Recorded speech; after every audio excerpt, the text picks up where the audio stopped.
All right, we're on the fifth woe. You want to tell them about the... so the next week is 2 more verses, right? 17 to 18, right? For the memory verse. Oh yeah, for the memory verse. Just go on for another 2 Next verses. 2. Okay. 17 and 18. Okay. 17 and 18. 所以我们下礼拜就再加2节，17、18。所以我们今天的课是在以赛亚书的第5个祸灾。Chapter 32? 33, isn't it? 33? Yeah, 32, Yeah. we did 32. 所以我们是在第33章以赛亚书。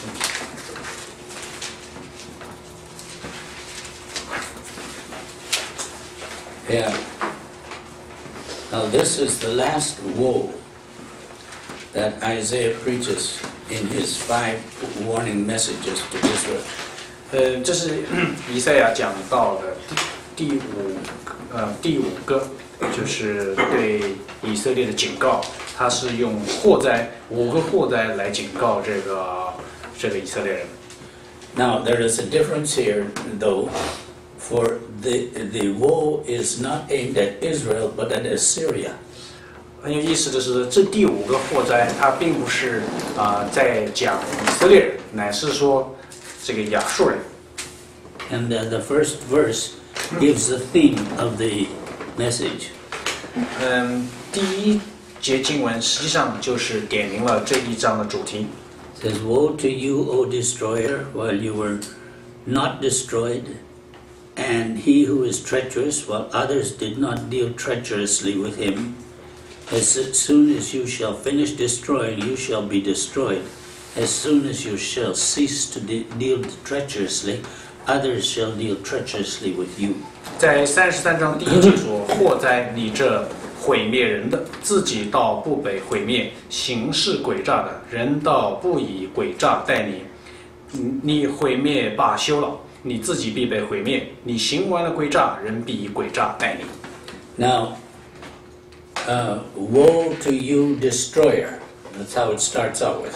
他的第1节经文的第1句话，他说：“你这毁灭人的祸哉。” And although he does not mention Assyria here, only Assyria could fit into this picture. 他尽管没有指名道姓的说亚述，但只有亚述可以这对号入座。Assyria was cruel, and wherever she went, she brought destruction. 这个亚述是非常残忍的一个强权，它无论所到之处都是这个毁灭人的。She felt herself so strong that she did not feel it was necessary to keep her word. 他自认为强大到一种地步，他认为他自己可以说话，可以不算数。The others dealt with her honestly, but she dealt with them treacherously. 他别人用诚实和这个守信用待他，但是他是用诡诈待人。But now she will meet woe herself. 所以现在这个亚述自己要遭祸。The woe that she has brought on others will now fall on her. 他带给别人的这个祸，将自己现在也要遭祸。Now, this chapter, Isaiah develops this message in 3 stages. 整个以赛亚现在在讲的这个道是分3个阶段。It's like a stone thrown into a pond and making ripples. 就像一块石头丢到一个安静的湖水里面，它就泛起一些波澜。And these ripples, they go out farther and farther. 那这些波澜呢，就是一道一道的波澜就朝外扩展在这个湖面上。Now, in the first ripple, Isaiah gives a means by which deliverance could come. Deliverance could come. 第一个波澜呢，是以赛亚在讲说，这个拯救可以临到这个亚述的。You look at verse 2. O Lord, be gracious to us. We have waited for thee. Be thou their strength every morning, our salvation also in the time of distress. 在33章2节说：“耶和华，求你施恩于我们，我们等候你。求你每早晨做我们的膀臂，遭难的时候为我们的拯救。” You see, Isaiah puts a prayer right smack in the middle of talking about woe. 他在讲论这个亚述的这个祸的时候呢，他在中间突然插一句话进去，实际上是一个祷告词。But it was very important. It is important that it was here. It was put here important for a good reason. 他这里讲就把这个放在这个位置是恰到好处。Prayer denotes trusting in God, who alone can bring salvation. 他这里的祷告词实际上是点明了一个主题，就是人单信靠耶和华，因为耶和华才是唯一的拯救。So Isaiah prays a prayer, asking God that He be gracious to them. 所以以赛亚这个地方实际上是在这个求告耶和华，说求耶和华施恩给他们。You see, in this prayer, in this ripple, Isaiah reaches out to a time when the danger will be gone. 以赛亚在这里讲到的一个时候，就是当这个一切的这个危险都不存在的时候。And the result of praying to God and trusting Him is that deliverance comes. 这个祷告的结果是指望耶和华将会把这个拯救赐给那个地的百姓。So now all that is in that little prayer that Isaiah prayed. 所以实际上33章的2节是一个很短小的一个祷告词，但是含义深刻。And the deliverance, it comes immediately, comes quickly. 而且这种的解救拯救呢是很快的，是一种很及时的拯救。But now verses 3 and 4 seem to be totally different. 但是呢，第3、第4节又是完全截然不同的，在讲论截然不同的两件事。At the sound of the tumult, people flee. At the lifting up of thyself, nations disperse, and your spoil is gathered as the caterpillar gathers, and locusts rushing about, men rush about on it. 第3、第4说，喧嚷的响声一发，众民奔逃，你一兴起，列国四散。你们所掳的必被敛尽，好像蚂蚱吃尽禾稼，人要蹦在其上，好像蝗虫一样。You see, he's talking to Assyria here. 这里实际上是在讲亚述。And the destruction that Assyria meets is overwhelming. 现在看见亚述将要承受的这个击打和毁灭是难以抵挡的，是一种排山倒海的。See, they flee and others prey on them, taking great spoil. 他讲到说，喧嚷的声音一发，众民都四散奔逃。Then Isaiah acknowledges the greatness of God. 然后呢，讲完这个2节经文以后呢，以赛亚就再次的来点明这个耶和华被尊崇。See, what Israel now receives from God is more wonderful than the booty they took from Assyria. 现在是这个耶和华被尊崇，他要赐给这个亚述的这个他要赐给以色列的是远远超过这个他们现在所能想象的。Because you look at verse 5. 第5节 The Lord is exalted, for he dwells on high. He has filled Zion with justice and righteousness. 他说耶和华被尊崇，因他住在高处，他以公平公义充满西安。See, Zion is filled with justice and righteousness. 他说西安将要被公平和公义充满。 And with that, Israel now experiences peace and security. 因为这个缘故呢，所以这个以色列将要这个就承受神所赐给他们的平安和安全。See, so their eyes are open to wisdom. This is now Israel we're talking about. 我们现在在讲以色列，就他们的眼睛要充满了智慧。And now they know why going to Egypt was such foolishness. 然后他们会意识到，他们曾经向埃及去求这个政治的联盟和支持是多么的愚蠢。And look at verse 6. And he shall be the stability of your times, a wealth of salvation, wisdom and knowledge. The fear of the Lord is his treasure. 第6节说：“你一生一世必得安稳，有丰盛的救恩，并智慧和知识。你敬畏耶和华为至宝。” You see, they learned that in the fear of the Lord is their treasure. 他们很显然就是将要看见，就是耶和华和他丰盛的救恩是他们的至宝。Only in God will their time be stable, be even. 只有敬畏耶和华，在他们敬畏耶和华的时候，他们的人生才得安稳。In him is a wealth of salvation, wisdom, and knowledge. 所以第6节说，在耶和华里面有丰盛的救恩，并有智慧和知识。And now Isaiah brings in the second ripple. 好，现在从第7节开始呢，以赛亚就又带出那个第2道波纹。In this, he goes back to the time before Assyria was destroyed. 这个讲到是他讲到的情况是在这个亚述被毁灭之前的光景。And he gives a picture of what life was like at that time. 他这个描述在那个时候的这个当地的这个百姓的人生的光景会是怎样。So he indirectly describes what Assyria was like. 所以呢，他现在是这个不是直接的，但是他是间接的在描述亚述将会变成什么样。So you remember in verse 1, he says that Assyria, that they were treacherous. 大家还记得在第33章第1节已经讲到说亚述人是什么？他们是毁灭人的，他们也是用诡诈待人的。And in this passage, he shows what their treachery caused to Israel. 现在这里讲到是他们的毁灭和诡诈到底给以色列带来了什么样的这个灾？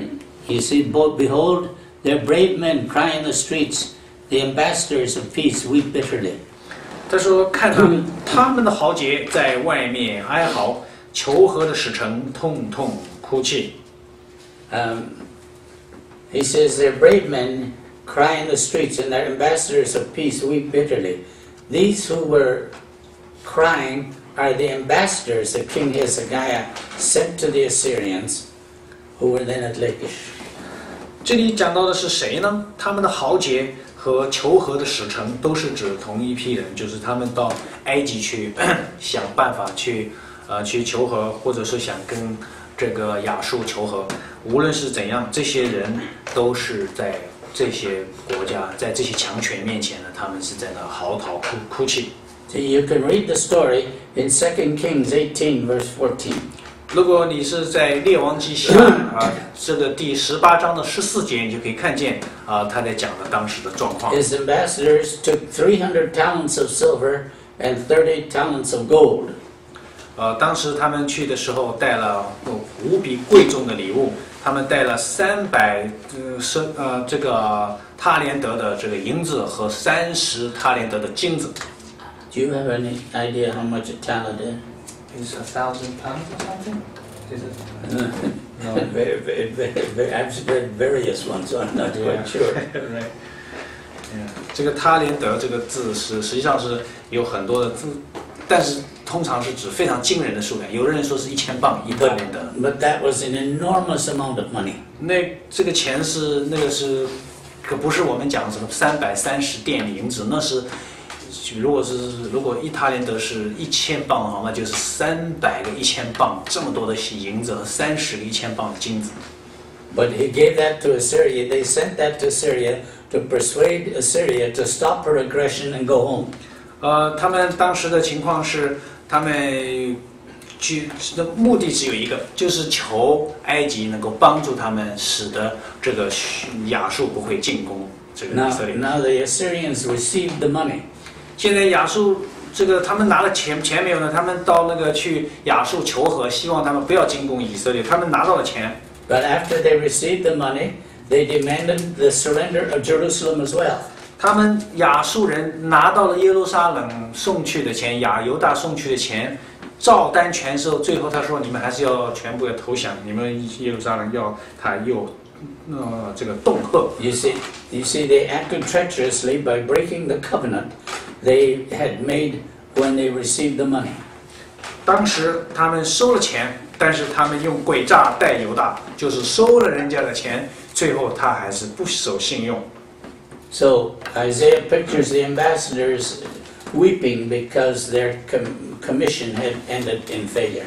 意思是什么呢？就是第7节是描述那个当时犹大的他们的求和的使臣在亚述遭如何的遭羞辱，在亚述如何的遭这个恫吓。But then Isaiah gives a picture of what the conditions were in the land, out in the country, where in the land where Assyria was attacking. 然后在第8节就讲到了亚述所到之处的那种荒凉和那种凄惨的景象。You see, you look at verse 8, you see. 第8节看， See, the highways are desolate. 他说大路荒凉， See, the traveler has ceased. 行人止息。 He has broken the covenant. He has despised the cities. He has no regard for man. 他说敌人背约，藐视诚意，不顾人民。Commerce had stopped. Assyria was acting very arrogantly. 所以最后是这个亚述是非常的狂傲，目中无人，根本不把犹大放在眼里。See, first they broke their word. 首先，他们就是食言背约。 Then they regarded the cities of Judah as no account. 第二呢，就是犹大的这些诚意，在他们眼里根本不是什么东西。 See, the way they thought it, their armies were powerful enough to destroy any city. 因为在他们的眼里，他们认为我们亚述的铁蹄所到之处，那是所向披靡，那拿谁可以抵挡？你们的什么所谓的坚固诚意，在我们亚述军队面前不堪一击。 And lastly, human life meant nothing to them. 对，最后在他们的眼里，人的命都是他们可以草菅人命，在这个犹大人的命，那都是可以，那个不值钱了。 And this made the land mourn. 最后导致这块受苦受难的土地都在悲吟。 And then Isaiah tells how it brought disruption to all the northern part of Israel. 最后这以赛亚又描述，最后以色列的北部是一种怎样的一种被毁坏以后的一种凄惨的这个惨状。 See verse 9, the land mourns and pines away. Lebanon is shamed with and withers. Sharon is like a desert plain, and Bashan and Carmel lose their foliage. Those were all up north. 在第9节讲到地上悲哀衰残，黎巴嫩羞愧枯干，沙伦像旷野，巴山和加密的树林凋残，这都是在讲北部以色列国北部的这个状况。 So you see the picture that Isaiah has done. He's taken a picture of what was happening to Israel, Judah, because of Assyria. 这里实际上以赛亚是在讲，就因为亚述的缘故，所以这个什么样的情况会发生，会临到以色列国和犹大国。 But in verse 10, at this point, God says, "Now I will arise." 在第10节，然后这个耶和华就起来说话，他说：“现在我要起来。” When he arises, it means he is exalted above everything. 当他耶和华要起来的时候，意思说他要兴起，他要超过一切的至高的，他比最高的还高。 And whenever God steps in and takes action, he will succeed, and everyone will know who it is who is attacking them. 而且当耶和华出手的时候，他有足够的这个能力，他凡耶和华定义要做的事，没有一个可以阻挡，没有一个可以逃脱。而且呢，他行事的时候，没有人会不知道这是出于耶和华神的手。 See, that's what verse 10. That's what in verse 10. That's what he says. 第10节他这样说 Now I will arise. Now I will be exalted. Now I will be lifted up. 耶和华说：“现在我要起来，我要兴起，我要勃然而兴。” And so when he steps in, everyone will know who it is who is acting. 所以很显然，当耶和华出手的时候，每个人都会知道这是上帝的手做事。 And God will be raised above everything on earth. 这个神会这个超乎地上所有的一切的人和事。So now Isaiah then says, Assyria's vanity will bring forth only hay. 他这里讲到最后呢，就是这个亚述，最后在这个向犹大和以色列所行的、所发出的最后都要落到自己身上。You see, verse 11, you have conceived chaff, and you will give birth to stubble, to hay. 在第11节说，你们要怀的是糠秕，要生的是碎秸，你们的气就是吞灭自己的火。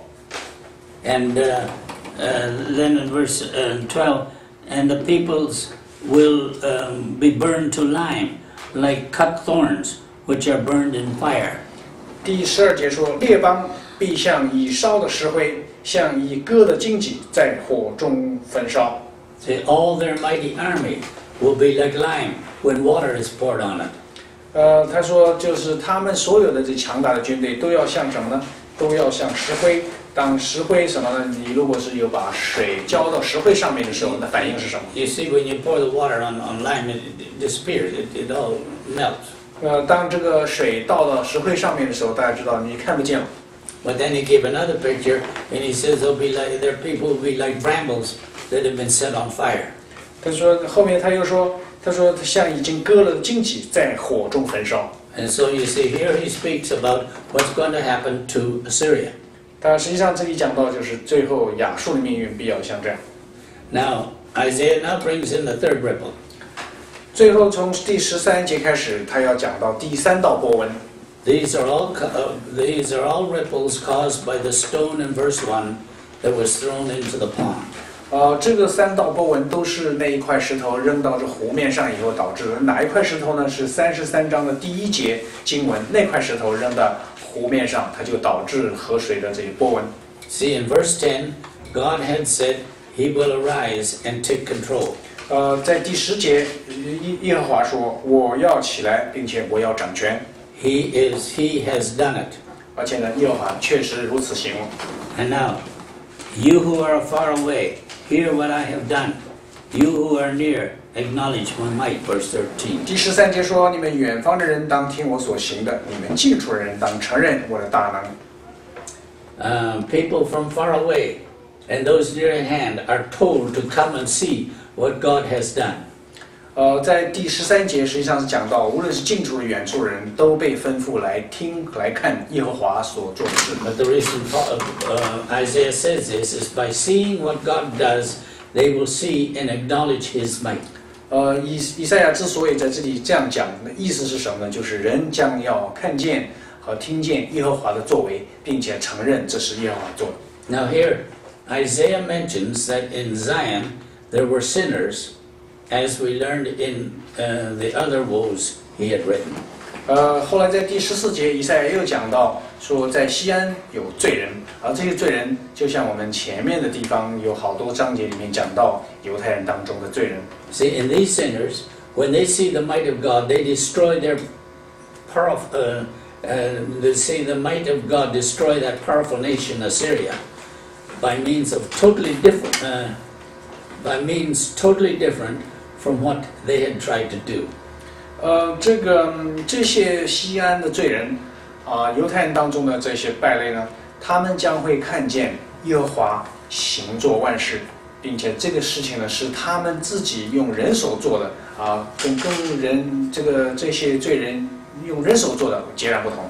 And you see, these sinners, when they saw how God destroyed Assyria, they were terrified. 就是这些罪人在西安的罪人呢，看见耶和华是如何毁灭这个亚述的时候呢，他们非常的惧怕。They remembered telling the prophet to stop saying anything about the Holy One of Israel. Remember that in the other lesson?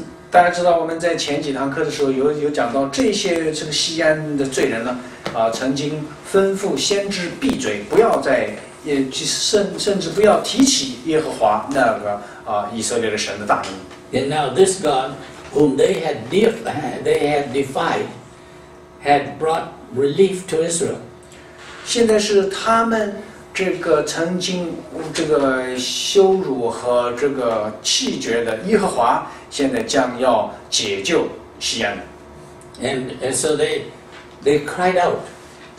This is verse 14. You look at it. 所以在14节，他们就惧怕，而且他们是哭嚎。Who among us can live with this consuming fire that burns continually?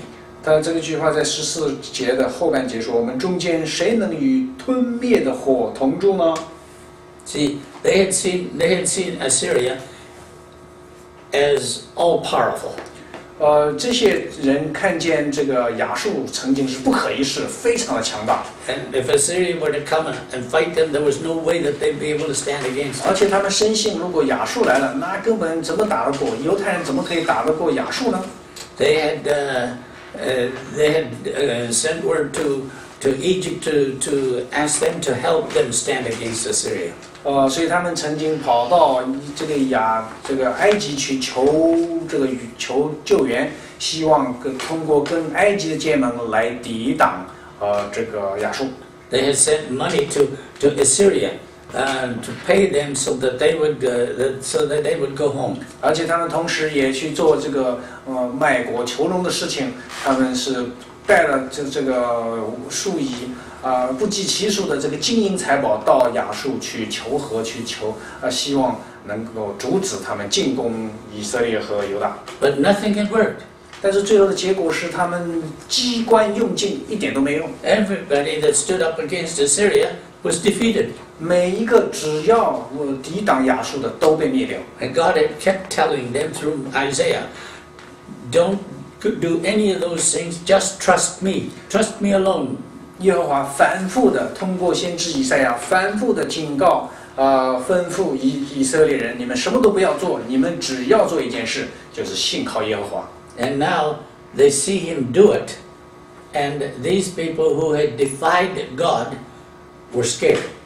这些最后的结果是，当然亚述被耶和华击败。那他们看见这个结果的时候呢，这些人呢亲眼所见，他们所藐视的、所侮辱的这个神耶和华，居然行了这他们想尽一切办法都办不到的事，这样一个大神迹。They were afraid, they were scared of that great power of God. 他们看见上帝的大能，所以他们就害怕，就惧怕有这么大能的神。And they called it a consuming fire that burns continually. 所以他们就把它描述什么呢？说耶和华像吞灭的火，像永远的火。And so they cried out, who among us can live with that? 所以他们就在那哀嚎，说什么呢？我们中间谁可以与这个永火同住呢？同存呢？ And Isaiah gives them the answer. 然后以赛亚就直截了当给他们这个回答。Verses 15 and 16 are delightful verses. 在第15和16节是非常令人愉快的这个经文。He who walks righteously and speaks with sincerity. 他说：“行事公义，说话正直。” That's the one who can live with this consuming fire. 这样的人是什么呢？行事公义、说话正直人，可以跟这个吞灭的火同住。He who rejects unjust gain and takes no bribes.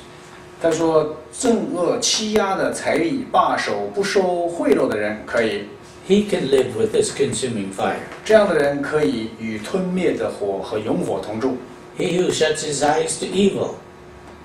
他说：“塞耳不听流血和就是塞耳不听流血的话，邪恶的事的。” He can live with this consuming fire. 他可以与那吞灭的永火同住。 You see, all these things those Jerusalem sinners had done. 他这里讲到是那些西安的罪人，他们所行的事，可不都实际上是他们就行了这样的一些事情。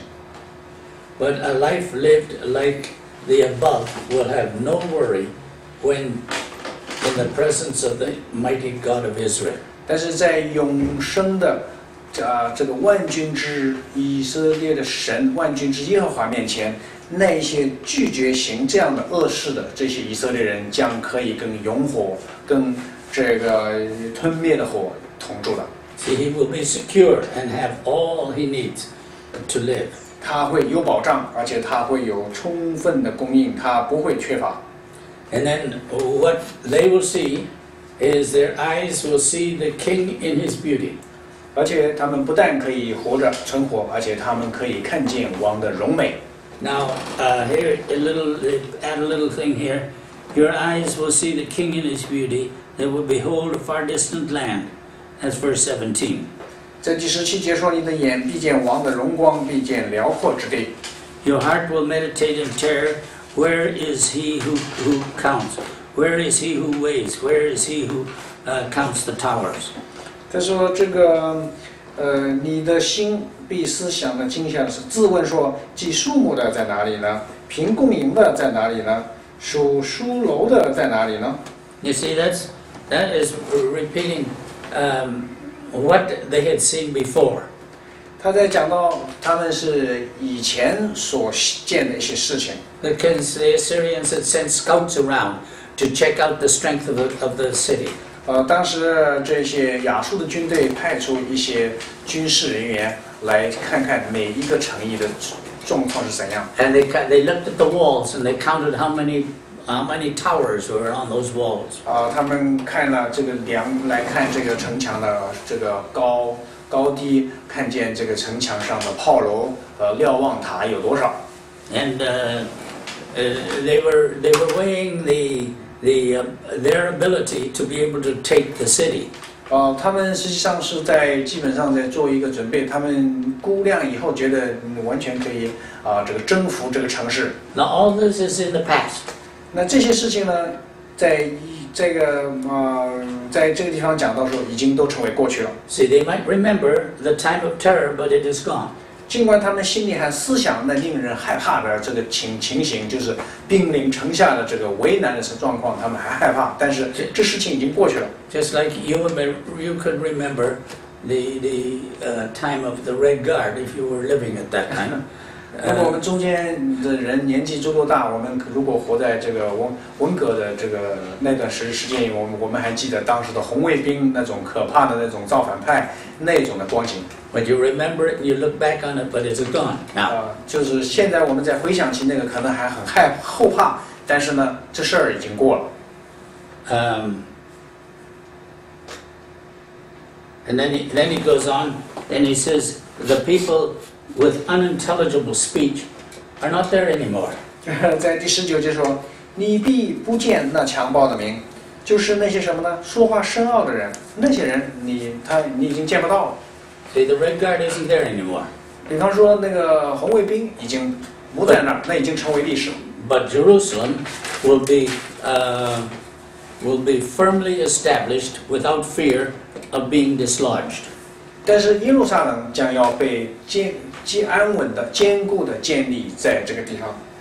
You see, look upon Zion, the city of our appointed feast. Your eyes shall see Jerusalem, an undisturbed habitation. 在这个第20节说，你要看西安，我们守圣洁的城。你的眼必看见耶路撒冷为安静的居所，为不挪移的帐幕。You see, it's a tent which shall not be folded. Its stakes shall never be pulled up, nor any of its cords be torn apart. 他说：“这个橛子永不拔出，绳索一根也不折断。” You see, Jerusalem now is established without fear of being dislodged. 所以他们根本就不害怕说这个耶路撒冷将会被挪移，将会被征服，或者会被连根拔起。And God will be their protection like a city surrounded by rivers. 这原因是什么呢？就是耶和华将要保守他们，就像护城的河保护这个城市一样，耶和华要保护这个城市。And there is no navy that will be able to attack the city. 而且没有一支人的海军将可以渡过那条护城河进攻耶路撒冷这座城市。 That's what he says in verse 21. 在21节大家看。But there the majestic one, the Lord, shall be with us. a place of rivers and wide canals. It's around the city. 在21节说，在那里耶和华必显威严与我们同在，当作江河宽阔之地，就像一个很宽阔的护城河。On which no boat with oars shall go, on which no mighty ship shall pass. 其中也没有荡桨摇橹的船来往，也没有威武的船，就像那个军事用的船只可以经过。And so Isaiah was telling Israel, now look at, Isaiah is going to be destroyed. You don't have to worry. 所以以赛亚是告诉他们说，这个亚述将要被征服，要被毁灭，你们犹大百姓不要害怕。Now in verse 22, Isaiah concludes his 5 messages of woe. 从33章的22节开始，以赛亚就做了一个结论，要前面讲到5个祸灾，他做了一个结论。You see, the whole reason that Israel is relieved and Assyria is destroyed is because of verse 22. 以色列之所以最后安然无恙，这个就是犹大最后安然无恙，这个亚述被毁灭。都是因为什么原因呢？都是因为从22节这个以赛亚所做的总结。This is the only way that woe can be averted. 而且呢，是耶和华所讲的这个祸灾，最后可以这个祸最终没有临到亚述的祸，没有临到以色列的唯一的原因。You see, the Lord is their judge. 他说，耶和华是审判我们的。And because he's their judge, they must listen to what he dictates. 是因为耶和华是审判我们的神，所以呢，我们就要听从这个审判官的、审判的王的这个吩咐。And the Lord is their lawgiver. 他说，耶和华是给我们设律法的。They must not come up with other traditions.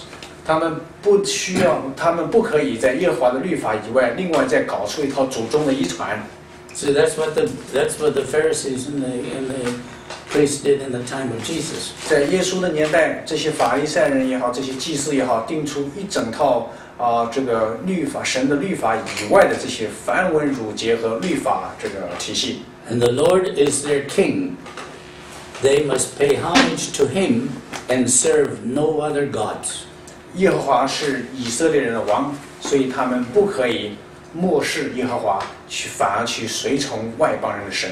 See, in all this part of Isaiah, Isaiah has been driving at the idolatry of the Jews. 所以换句话说，这5个祸灾，耶和华这个以赛亚的这个先知的信息里面，实际上是指着鼻子指责这些犹太人犯属灵上的淫乱。Now Isaiah has a very strange verse here. 那最后呢，这个以赛亚要讲一段非常奇怪的一段话。Your tackle hangs slack. 他说：“你的绳索松开。” It cannot hold the base of its mast firmly. 他说：“不能够栽稳桅杆 nor spread out the sail. 他说：“也不能扬起蓬来。” Then the prey of an abundant spoil will be divided. The lame will take the plunder. 他说：“那时许多掳来的物被分了，瘸腿的把掠物夺去了。” And no resident will say, I am sick. 然后第24节说：“城内的居民必不说我病了。” The people who dwell there will be forgiven their iniquity. 他说：“其中居住的百姓罪孽都赦免了。” Now that's a strange statement, isn't it? 这段话就非常奇怪。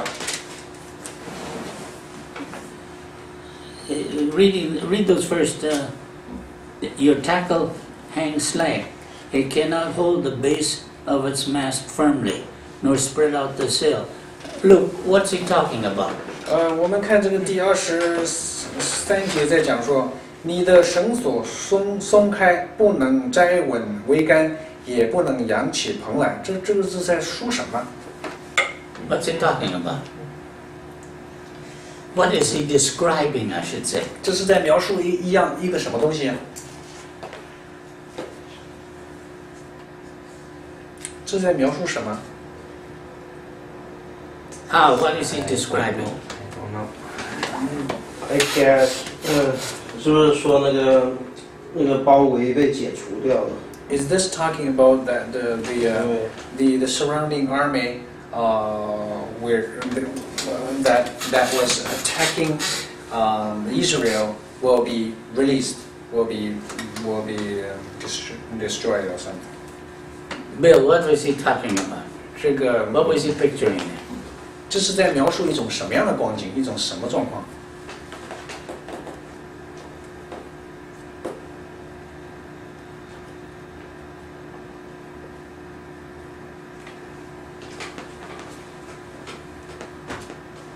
just those few sentences. 就这3句，说你的绳索松开，不能够摘稳桅杆，也不能扬起蓬来。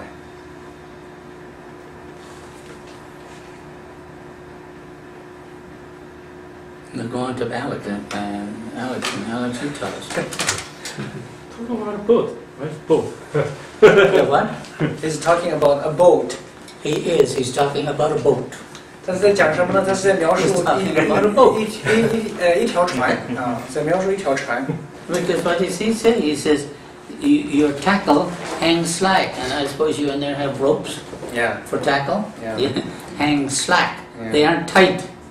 You see? 所以他实际上是讲说，他说你的船上的这个绳索呢松开了， And it cannot hold the base of its mast 然后 firmly. 所以你这个桅杆呢，也就是不能够不稳了。那个直的那个玩意儿，你要所有东西都绑在上面的，那个桅杆你就搞不直了。 Nor spread out the sail.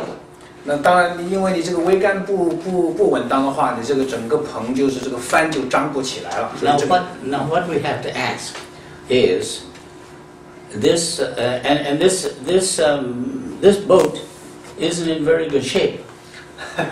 我们实际上反过来看说，这样的一条船，那一定是一条什么？一条微船，就不是那个很强有力的、很新的、很好的一条船了，已经是条破船了。 You see, he describes a ship which is not seaworthy. 换句话说，以赛亚在这里描述的这条船是不能出海的了。 So, what was the ship that wasn't seaworthy? 那什么样的船是不能够出海的呢？不能出海的这条船是什么船？ Now, the thing is, it's the verses, it's the sentences that come afterwards that sort of give us an idea. 这个后面这个整个前后文可能给我们一点点这个启发。 But Isaiah is giving a picture of Israel. 这实际上是在讲呢，就是描述以色列的一部分的光景。 In herself, Israel has no ability. 换句话说，以色列靠自己就是这么一条破船，它不能出海的破船。 She doesn't have a mighty army like Assyria did. 它根本没有像这个亚述人的那种坚船利炮。 But then it goes on after that. They nor spread out their sail. Then the prey of an abundant spoil will be divided. 然后呢，那许多掳来的物就被分了。 But in spite of the fact that they are a ship that is unseaworthy, they amass a great amount of booty. 他意思是什么呢？他说你这个尽管这个条船是不能出海了，但是这个船上有很多的掳物，这个掠物是掳来的掠物。 And it is so easy to get that even the lame can collect it. 所以他意思是说，你这条破船破到什么程度呢？你上面有很多这个船上的东西，甚至连瘸腿的，就是瘸腿的人都可以随便登上你的船，可以把你的东西拿走。意思你根本就是条极破烂的破船了。 You see, the lame will take the plunder. That's in the last verse of the last sentence. 他 Of 说 that 连 verse. 瘸腿的都把你的掠物给可以夺去，意思你根本守不住。 And then no resident will say, "I am sick." 第24节里面，他说城内的居民没有一个人说我病了。 Life for Israel now becomes healthful. 他说现在呢是这个以色列的百姓的生活呢是反而是没有病了。But best of all, their iniquity is forgiven. 他说最好的情况是什么？就是尽管整个光景是这样子，但最好的事情是他们的罪孽被赦免了。So you see, verse 22 closed off the whole first section of Isaiah, the whole from 1 right up through 32. 所以我们看见的是，从到22节，33章的22，这到verse 22 or chapter 1 to chapter 33 this is 33 yeah. OK，所以大家看见现在是什么呢？做了一个总结，是从以赛亚书第1章到第33章，现在是就靠这几节经文就把它整个就给它作为第一个部分呢，就已经告一段落了。But right after that, he adds a little thing and tells Israel, now Israel, you have to remember this. You had no power, you did nothing. You were a ship that couldn't go to sea. 所以在33章的22节呢，实际上以赛亚已经做了总结，把头33章的这个信息做了一个总结，告诉他们耶和华是他们的神，耶和华是设律法的，耶和华是我们的王，他必拯救我们。但是在23、24，他还是提醒犹太人说什么呢？说你们自己不要骄傲，解救你们的不是你们靠自己解救，你们是这么一条破烂不堪的船，你们什么都没有，你们什么守都守不住但是呢，我是那个赦免你们罪，我是拯救你们的那个王。But without having a powerful army, you amassed a great amount of booty. 但是呢，他讲了什么呢？他说，你们尽管是没有一个伟大的、一直强大的军队，但是呢，你们还是什么呢？你们可以有许多掳来的这个掠物。And you can see that what Isaiah is pointing to is what's going to happen when the 185,000 Assyrian soldiers is killed. You see. 所以以赛亚实际上在这个地方这是一个相对隐蔽的一个预言。实际上他在指向的一件事情，这件事情是什么？就是当时大军压境的亚述军队，一夜之间在军营当中被耶和华击杀185000人，那么一个神奇般的大逆转的这么一个神迹。See now, the lesson of these 5 discourses is that disobedience to God brings sorrow, pain, and woe. 所以这个整个5个祸灾，实际上是讲到以色列人的悖逆，以色列人的这个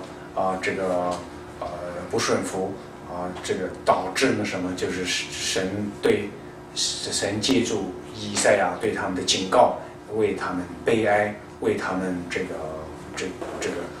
所以他才最后是先知用一个强烈的语气说，连着说了5个祸灾。But obedience to God brings rescue from any danger the world might use to attack us. 与此同时，他也不停地告诉他们说，你们如果你们不再悖逆，你们转向耶和华，那么耶和华你们的神将要拯救你们，将要把你们你们可以一枪一弹都不发，神就可以解救你们从亚述强权的虎口夺食，把你们从老虎嘴巴口上把你们夺回来。Total dependence on Him is what God desires of His children. 这个耶和华的心意，希望以色列的百姓就是完全的仰望，完全的依靠耶和华。And that is what we must always remember. God demands of us, His children, to depend totally on Him. 所以我们读以赛亚书，不是光查经，不是光读他的神学教义，乃是我们自己要知道，我们也是上帝的百姓。我们在神的眼里，主耶稣的眼里，他要我们做的事情也跟以色列人一样，就是我们要单单的仰望，单单的依靠这个主耶稣。And don't go to worldly sources to help us out of problems. 那我们不要自己跑到世界里面去寻找这个帮助，世上的钱财、名誉、地位、健康都不能保守我们平安，只有神主耶稣基督里面可以让我们享有永久的平安。Now, chapter 34 is a conclusion of section 1. 在第34章，实际上是一个总结性的一章，它是把这个前面的整个以赛亚书的所有的这个章节做了一个总结。Verse 22 of chapter 33 concluded. It concluded everything, but now here was a whole chapter summing up the conclusion. 我们讲到33章的22节也是一个总结，但是那只是一句话总结。那么第34章呢，实际上是用整整一个章节来做对前面34个章节、33章的一个总结，更详细、更具体的一个总结。Do you have any questions you'd like to ask? 关于今天的课大家有什么问题？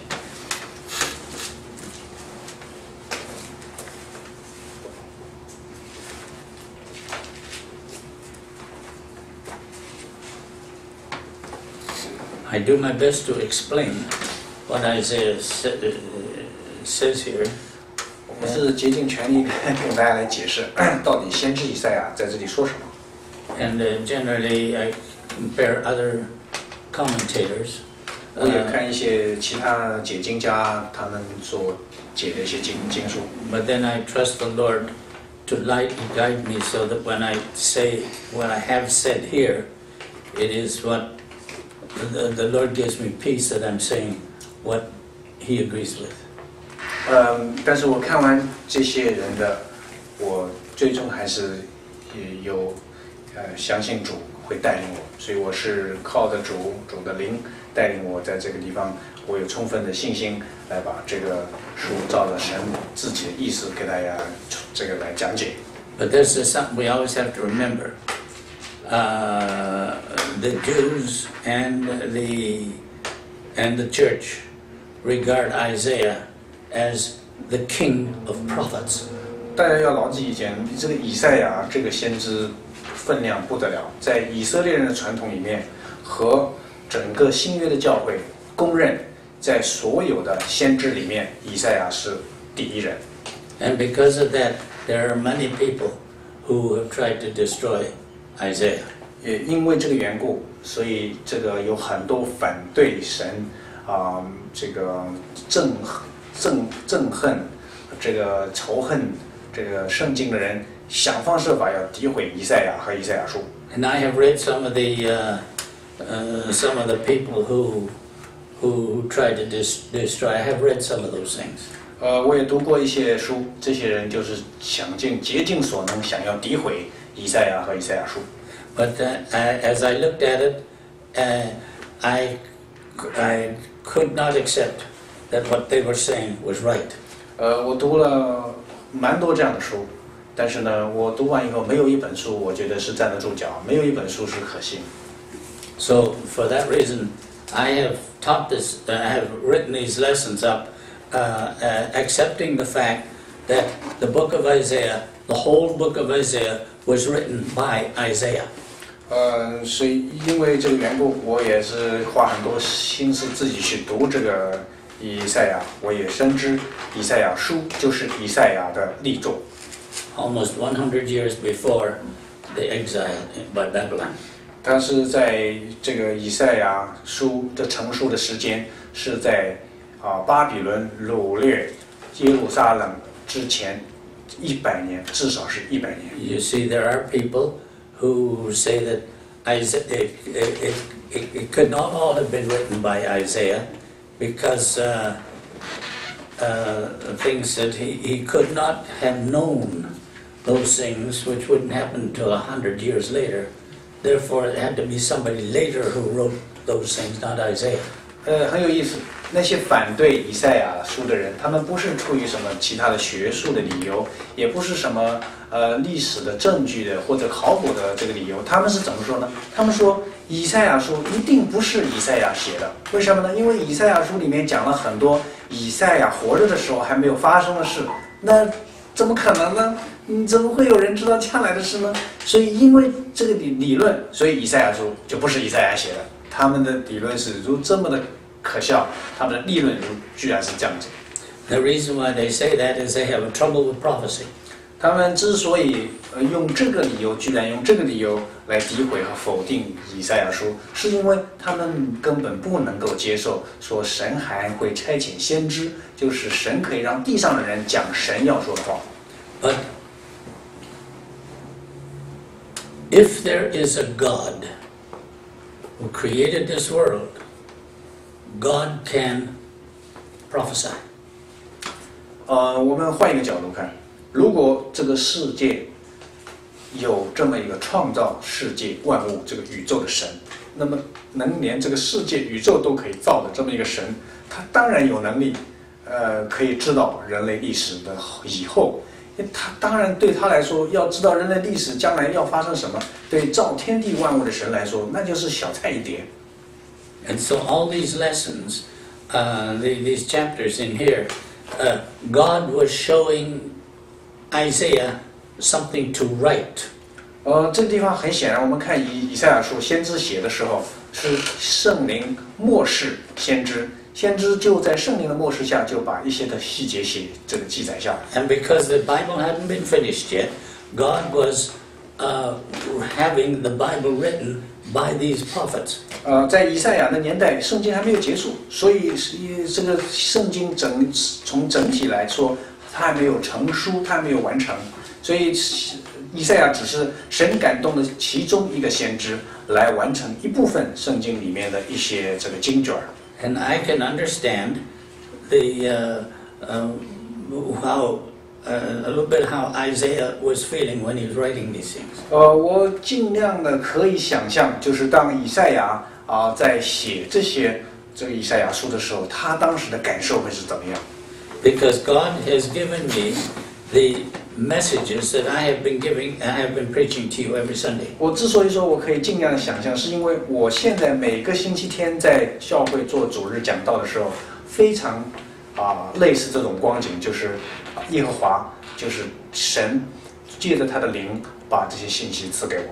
Like so often, I have told Michael, I says I don't know when I'm going to preach next Sunday. 很多时候我到礼拜一、礼拜二，有时甚至到礼拜三、礼拜四，我都还不知道我这个周末这个礼拜天要讲什么道。And I do not have a planned next year direction that I have to preach. I don't have any plan thing to preach. 另外，我也从来没有一个讲道计划，或是什么下个季度的讲道计划、明年的讲道计划，我从来没有。Because if I did have that, in one sense it'd be easier for me. 当然，如果我有这么一个讲道计划，从某种程度上来说，对我讲道的人来说，当然是容易的，容易很多。我事先都计划好了。And all I would have to do is take all those subjects that the Lord that I had planned out, and then I go into the Bible and I get verses to explain them. 容易的事情是什么呢？就是如果说我定下了下一年度讲道的计划，那我每一个周的主题都已经定好了，或者每一个季度的主题都定好了，我只要到时候照章行事我这个主题、这个季度或者这个礼拜或者这个月我是要讲婚姻的事情那我就到到圣经里面就去找关于婚姻的，就把这东西找出来就好了，然后就照本宣科就完了。And there are a lot of things that you folks in the church need to know. A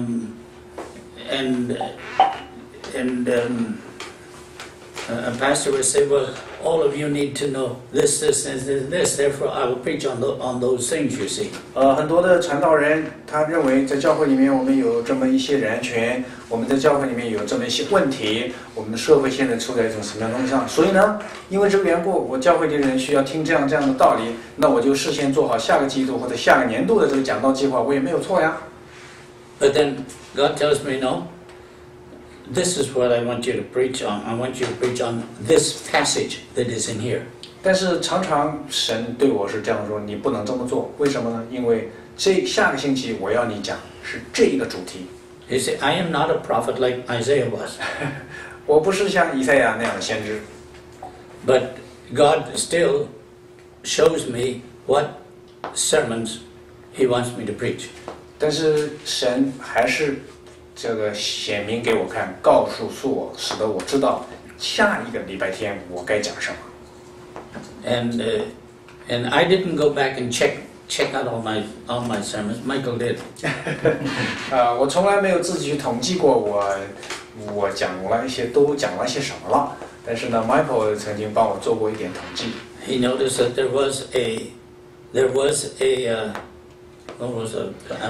It's like a systematic. Yeah, is a plan. there was a plan there, but it wasn't my plan. 很有意思，经过牧师讲了大概100篇以后，就是讲了100个礼拜以后，那也就是讲了好几年了啊，一年是52周。那讲了100多篇以后，2年以后，我就去做了一个大概的一个调查，我就发现一个事情，就是好像是事先精密的这个计划过一样，非常的奇怪。See, I never planned anything at all. I just developed individual sermons. 我从来没有为未来的这个讲道做过任何的计划，我总是到了今天讲完这个